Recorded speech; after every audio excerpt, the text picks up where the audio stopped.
जी बिस्मिल्लाहिर्रहमानिर्रहीम जी, अस्सलाम वालेकुम। जुनैद आशिक यूनिवर्सिटीज रियल स्टेट के प्लेटफॉर्म से खुशामदीद।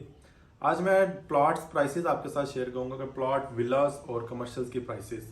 कल की वीडियो में मैंने आपके साथ फाइल्स प्राइसेस शेयर की थी और साथ कुछ अनाउंसमेंट्स आपके साथ शेयर की थी, और इसके बाद मैं आपके साथ कुछ लास्ट पे चीज़ें शेयर करूंगा, कुछ बातें शेयर करूंगा।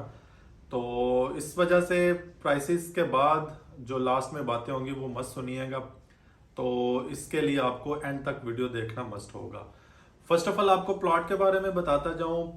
प्लॉट जो से है वो के सेक्टर में 5 मरले का आपको बिल्कुल लोअर एंड पे 27-28 लाख का मिल जाता है। जो सी फाइल है 5 मरला एलोकेशन वो 31 लाख की जा रही है, 3150 भी डिमांड करते हैं। जो 10 मरला के प्लॉट्स हैं सी सेक्टर में थोड़े से रेट्स अभी 35 लाख तक हैं। जो अच्छे प्लॉट्स हैं वो 42-43 तक हैं सी सेक्टर्स में। 10 मरला की बात कर लें, 10 मरला में C5 का सेक्टर हॉट है, वहां पे प्लॉट आपको अभी 63-45 की रेंज में नॉर्मल प्लॉट मिल जाता है।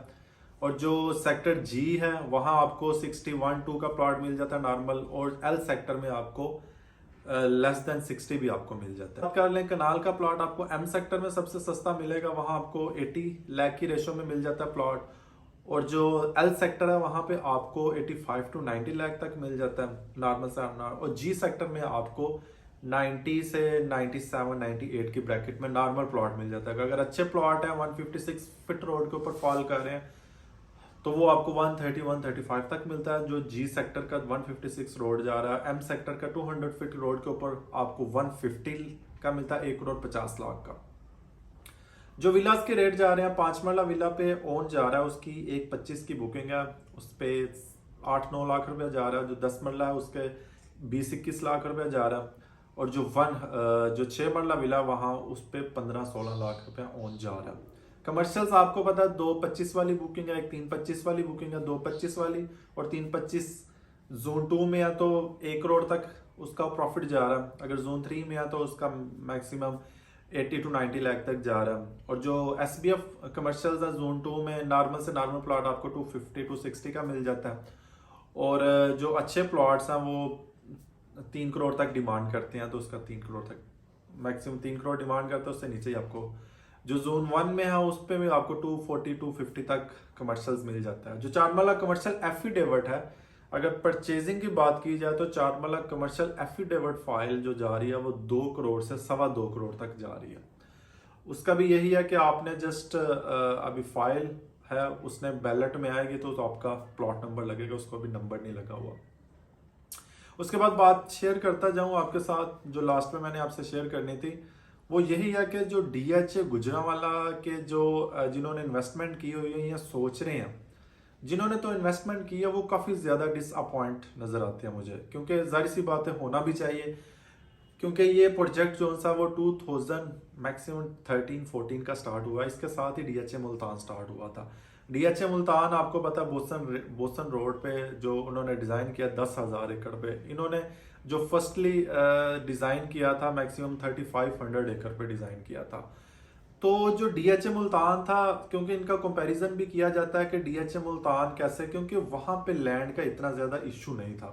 वहाँ पे जो लैंड थी वो बिल्कुल उनको आसानी से, थोड़ी सी दिक्कत पेश आई लेकिन उन्होंने कवर अप कर ली। DHA गुजरांवाला का सबसे बड़ा इशू था लैंड ही नहीं थी क्लियर। कुछ लोग मुझे कॉल पे कह रहे थे इनकी लैंड काफी देर की क्लियर हो गई थी, इन्होंने डिलीवर ही नहीं किया। भाई अगर क्लियर हुई होती तो इन्होंने क्यों नहीं था डिलीवर करना? क्या रीजन थी कि इन्होंने अपने प्रोजेक्ट को रोक के रखना था?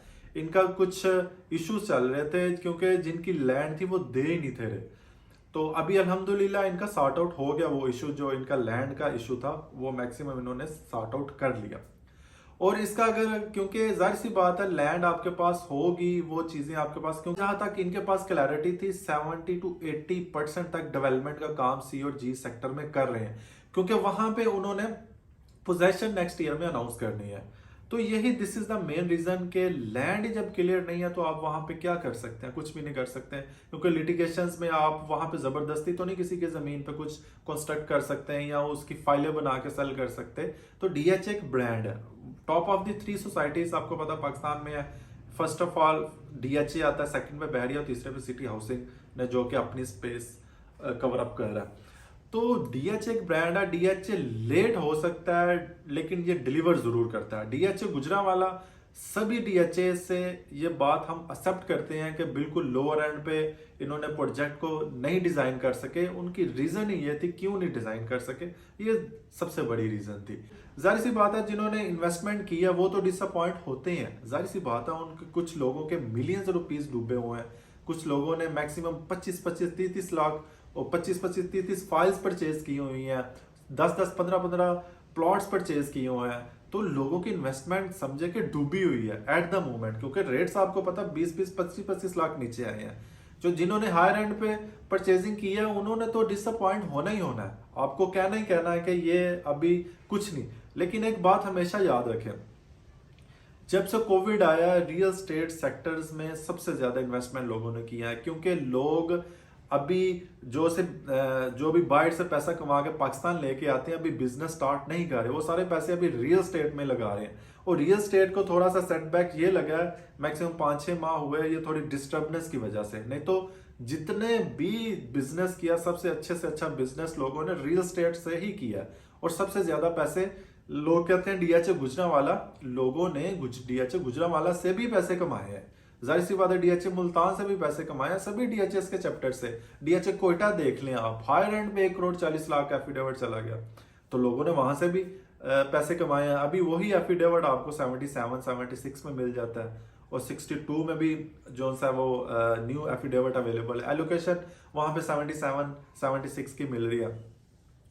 तो कहने का पर्पस ये है कि आपके जो बिजनेस, इन दोनों में डिफरेंस कर, जो रियल स्टेट सेक्टर में इन्वेस्ट करता है और जो बिजनेस में इन्वेस्ट करता है, आपका बिजनेस रिस्की हो सकता है, रियल स्टेट रिस्की नहीं होता। बिजनेस कैसे रिस्की होता है? आप पैसे इन्वेस्ट करते हैं, कोई बिजनेस बड़े से बड़ा स्टैंड करते हैं, 2-3 करोड़ रुपया लगा देते हैं, या छोटे से छोटा 50 लाख से आप स्टार्ट करते हैं, तो उस पर आपकी मेहनत रिक्वायर्ड होती है। आप मेहनत करते हैं फिर भी फ्लॉप हो जाता है, लेकिन वो रिकवरेबल तो नहीं ना पैसे होते, आपको लर्निंग दे जाता है, लेकिन वो पैसे तो नहीं रिकवर हो सकते। रियल स्टेट में क्या होता है, आप पैसे इन्वेस्ट करते हैं, अगर आपके डूब भी जाए तो आप वेट करके थोड़ा सा 1-2 साल उसमें वेट करके फिर पैसे अपने जो डूबे हुए हैं उसको आप कवर अप कर सकते हैं। स्पेशली डीएचए में, डीएचए का ये सीन है। तो हम उस बिजनेस को, क्योंकि लोग कहते हैं यही हम पैसे अपने बिजनेस में लगाते हैं, हमें ये हो जाना था। देखिए कोविड के बाद लोगों ने बिजनेस में इन्वेस्ट किया ही नहीं, और नया बिजनेस बहुत कम लोगों ने स्टार्ट किया है कोविड के बाद लोगों ने बिजनेस स्टार्ट किया ही नहीं। और बहुत अगर बिजनेस स्टार्ट किया भी है लोगों ने तो रियल स्टेट्स का बिजनेस, ऑफिसेज बनाए हैं, रियल स्टेट में इन्वेस्ट किया है और फिर इस काम को स्टार्ट किया। बहुत सारे लोग रियल स्टेट में कोविड के बाद आए हैं, लोगों ने ऑफिस सारे अपने काम छोड़ के रियल स्टेट्स में आए हैं, क्योंकि अपने पैसे इन्वेस्ट कर रहे थे और वहां से कमा भी रहे थे, सब कुछ ठीक हो रहा था। लेकिन अभी जाहिर सी बात है ये डाउनफॉल है, ये डिसअपॉइंटमेंट है। लोग जो सा वो सभी, आपको पता उनकी एक इंफॉर्मेशन है, उनका राइट बनता है कि आपको मैसेज डिलीवर करेंगे, ये फ्लॉप प्रोजेक्ट है। जाहिर सी बात है लोगों के पैसे जब डूब जाते हैं तो डिसअपॉइंटमेंट तो बढ़नी है, तो सेटबैक तो लगता है ना एक प्रोजेक्ट को। लेकिन सभी ओवरऑल आप चेक करें, रियल स्टेट का कोई भी चैप्टर आप उठा के देख लें, सभी का यही हाल है। लेकिन मैं आपको बताता जाऊं डीएचए गुजरांवाला ये अल्हम्दुलिल्लाह कुछ इन्होंने अनाउंसमेंट्स कर रहे हैं और कुछ इन्होंने चीजें कवर अप कर ली हैं। लेकिन ये सबसे ज्यादा जिन लोगों की इन्वेस्टमेंट डूबी हुई है ना, उनसे गुजारिश है कि अपनी इन्वेस्टमेंट अगर तो होल्ड कर सकते हैं। शॉर्ट टर्म का मैं आपको बताता हूँ, शॉर्ट टर्म इन्वेस्टर के पास तो कोई आइडिया ही नहीं ना, उसके पास वही पैसे होता है, वही वो चेंज कर रहा होता है, उसको तो लॉस होना ही होना है। जो बियर कर सकता है थोड़ी सा अपनी इन्वेस्टमेंट को, तो वो 1-आधा साल होल्ड कर जाए, और यही इन्वेस्टमेंट इंशाल्लाह ताला आपको प्रॉफिट में लेके जाएगी। तो ये मैंने आपके पास साथ बातें शेयर करती है और एक सुनने को मिलती है। देखे मेरा राइट बनता है, दुख भी होता है कि अगर कोई भी ओवरसीज कॉल करता है या पाकिस्तान में किसी की कॉल आती है, कोई ये बात करे कि पाकिस्तान के ये हालात है, पाकिस्तान ये वो, नो डाउट कुछ ऊंच नीच है, फ्लक्चुएशंस हैं, लेकिन हम जाहिर सी बात है पाकिस्तान में रह रहे, हम पाकिस्तानी एज ए पाकिस्तानी कोई ऐसी वैसी बात तो नहीं करेंगे, हम तो अपनी पॉजिटिव चीजें शेयर करेंगे। हाँ, किसी के आने से या किसी जो लीडर है वो अच्छे नहीं आ रहे, हमें अच्छे लीडर, लेकिन हम पाकिस्तान को तो नहीं ना हम इसमें कर सकते। डिस्टर्बनेस जरूर है, लेकिन पाकिस्तान में भी पॉजिटिव चीजें शेयर करें, पॉजिटिव वाइब शेयर करें। पाकिस्तान को कुछ भी नहीं है, हमारे जैसा मुल्क आपको पूरे वर्ल्ड में नहीं मिलेगा, सब कुछ पाकिस्तान में मौजूद है।